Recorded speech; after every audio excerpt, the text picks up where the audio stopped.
Эбби мен Пол ауылдағы жаңа үйге көшіп келеді. Оларға ақылды үй жүйесі, соның ішінде арматураланған әйнекке орнатылған камералар өте ұнайды. Риэлтор оларға үлкен терезенің алдында орналасқан басты жатын бөлме мен ваннаны көрсетеді. Алайда бір бөлме бос тұр, өйткені ол тамаша балалар бөлмесіне айналуы мүмкін. Пол қораптарды ашып, қонақ бөлмесіне ескі сымды телефонды орналастырады. Әзілдеп, бұл ақылды үй бұзылған жағдайда керек болады дейді. Эбби олардың үйлену тойындағы суреттерін рамкаларға салып, іліп қояды. Соңында олар шатырдағы террасаға көтеріледі, ол жақтан керемет көрініс ашылады. Кешке қарай ерлі-зайыптылар террасада отырып, жұлдыздарға қарайды. Эбби күйеуіне жұлдыз шоғырларын көрсетіп, ал ол олардың атауларына қатысты әзіл айтады. Олар бұл жерде бақытты бола алатындарын сезінеді. Таңертең Эбби тұрмыстық көмекшілерді жасау бойынша жұмыс істейтін Integrate Robotics компаниясына жұмысқа барады. Кеңсеге кіргенде бастығының бет бейнесі бейнеленген жазбаны байқайды. Басшысы бірден қасына келіп, бұл жаңа әзірлеме екенін түсіндіреді. Нақты уақыттағы кескін немесе дипфейк. Ол Эббиді енді өзі басқаратын бөлімге алып барады. Кейінірек ол олардың отбасын кешке шақырады.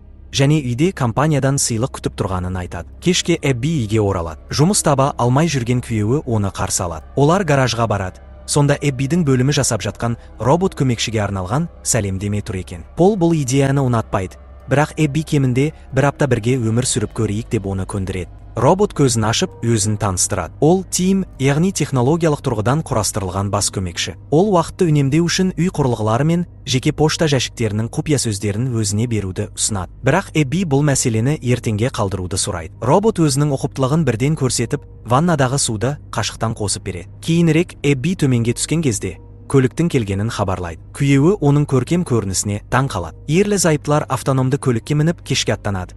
Әрине, қолмен басқару мүмкіндігі де бар. Оларды дәл сондай көмекші қарсы алады, ал сусындарды түрі бірдей даяшылар таратады. Басшы Эббиді қонақтарға таныстырады. Ол Полдың Тимге риза еместігін мойындайды, бірақ басшы өнімді мақтайды. Тим ақылды, сыпайы, сәнді және оның қуаты 100 жылға жетеді. Робот өтірік айта алмайды, ал код сөзін білу арқылы оны әрдайым өшіруге болады. Үйге оралғанда ерлі-зайыптылар жақындыққа беріледі, бала сүйгісі келеді. Бірақ олардың құмарлығы Тимнің пайда болуымен үзіледі. Олардың жүрек соғысы жиілеп кеткен демек, бірдеңеге алаңдап тұр, ал ол әрдайым көмекке дайын. Эбби бұған қатты күледі. Шамадан тыс қамқор көмекшіге ашуланбайды. Таңертең жаңа көрші Роуз Эббиге сәлем беріп, өзін таныстырады. Кеше Полмен танысқанын айтады. Ол кеткеннен кейін Тим тағы да құпия сөздерді сұрайды. Пол компьютер оның хабарламаларын ақтарғанын қаламайды. Бірақ Эбби оған қайтадан сенуге тырысып жүргендерін еске салып, Пол келіседі. Алайда олар әлі де Тимді өшіруге арналған код сөзді ойлап табуы керек. Тим бір-бірімен байланысты емес бірнеше сөзден тұратын тіркесті ұсынады.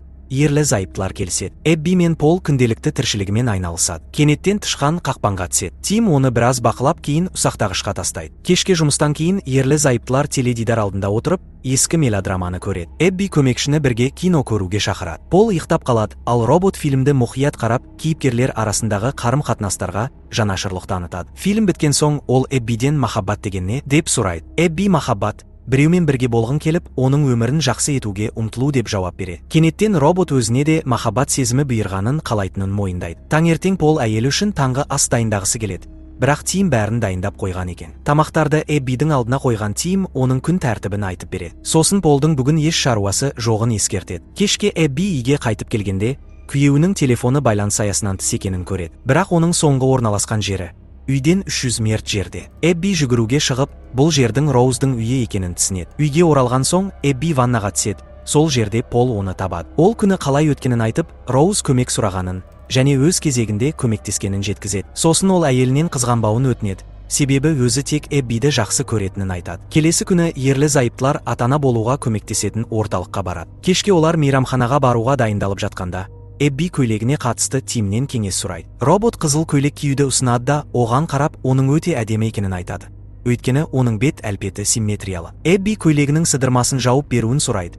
Бірақ роботтың қолы істен шығып, көйлекті жыртып алады. Бұл жағдай оны абдыратып, робот үрейленіп қалады. Эбби оны тыныштандырып, басқа көйлек киеді. Мейрамханада Полға Лондонда жұмыс ұсынылғанын айтады. Бірақ Эбби қатты қарсы болады. Өйткені олар бәрін жаңадан бастауға келіскен. Ал Полдың ұзақ уақыт үйде болмауы олардың мәселелерін шешуге көмектеспейді. Келесі күні Эбби Полға сыйлық алып үйге оралады және аулада Роузды көреді. Ол оларға арналған бақ жобасын жасап қойыпты. Эбби қызғаныш сезінеді, бірақ Пол сыйға тартылған жемпірге қатты қуанады. Кейінірек Эбби талдау нәтижелерін тексеру керектігін есіне алады.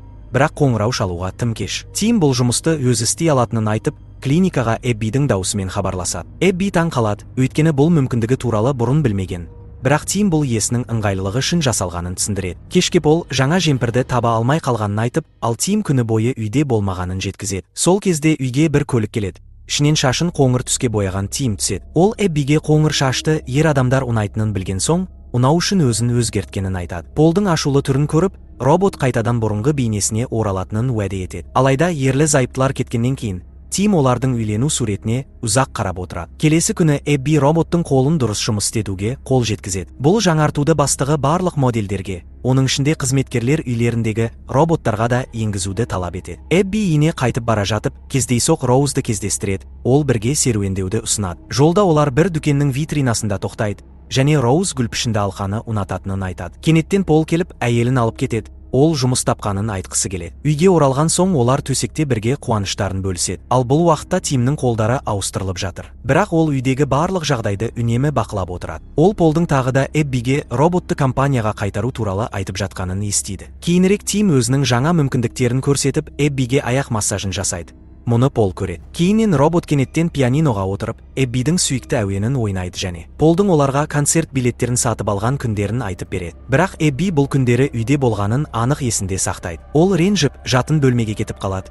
Күйеуінің ақталуына мән бермей. Келесі күні Эбби гүл шоғымен үйге келеді. Тим гүлдерді вазаға қойып жатып, Полдың Роузға кеткенін хабарлайды. Сол сәтте Пол кіріп келеді. Эббидің неге ашулы екенін түсінбей. Тим айтқан сөзді естіген соң, Пол ашуға булығып, ол Роузға баруды жоспарламағанын айтады. Ол робот екеуінің арасын ашқысы келетінін түсіндіруге тырысады. Бірақ Эбби бұған сенбейді, өйткені Тим жай ғана машина. Ерлі зайыптылардың арасында келіспеушілік туындайды. Кейін Эбби шкафтан сыйлық пакетін тауып алып, ішінде алқа салынған қорапты көреді. Ол мұны Полдың өзіне дайындаған тосын сыйы деп ойлап, қайтадан орнына қояды. Сосын жұмысқа кетеді. Сол уақытта Пол ас үйге түсіп, бітеліп қалған раковинаны тазалайды. Ұсақтағыштан өзінің жаңа жемпірінің бөлшектерін тауып алады. Ол камера жазбаларын қарап, Тимді Эббидің бөлмесінде оның көйлегін иіскеп тұрған жерінен ұстайды. Пол бұл сәтті телефонына түсіріп алады да, Эббиге көрсетпек болып көлікке асығады. Бірақ оның көлігі жұмбақ жағдайда от алмай қояды.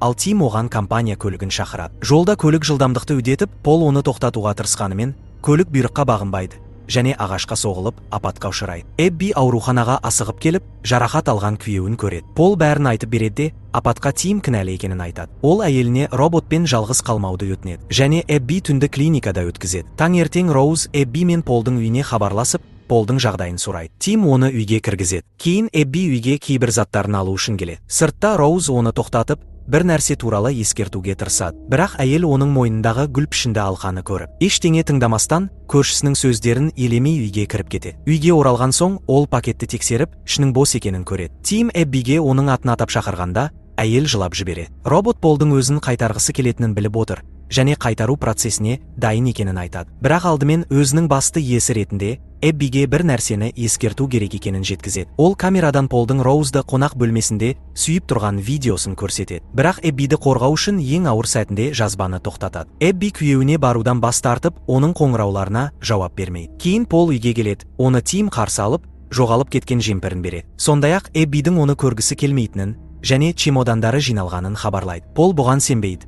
Бірақ дәл сол сәтте Эбби көрініп, видеоны көргенін және алқа туралы білетінін айтады. Пол ақталуға тырысқанда, әйел оны қуып шығады. Пол үйден кетеді, бірақ жолда оған Роуз қоңырау шалып, олардың роботтарының өзін сүйгісі келгенін айтады. Пол дереу үйіне қоңырау шалып, Эбби тұтқаны көтергенде, Тимнің зұлым ниеті туралы дәлелдері бар екенін айтады. Эбби одан өзін алып кетуін сұрайды. Бірақ тұтқаны қойғаннан кейін Эббимен сөйлескен роботтың өзі екені анықталады. Пол үйге жеткенде, Тим оны күрекпен соғып, есінен тандырады. Оны байлап, ваннаға сүйреп апарады. Сол кезде Роуз есікті қағады. Ол әлсіз дауыс естіп алаңдайды.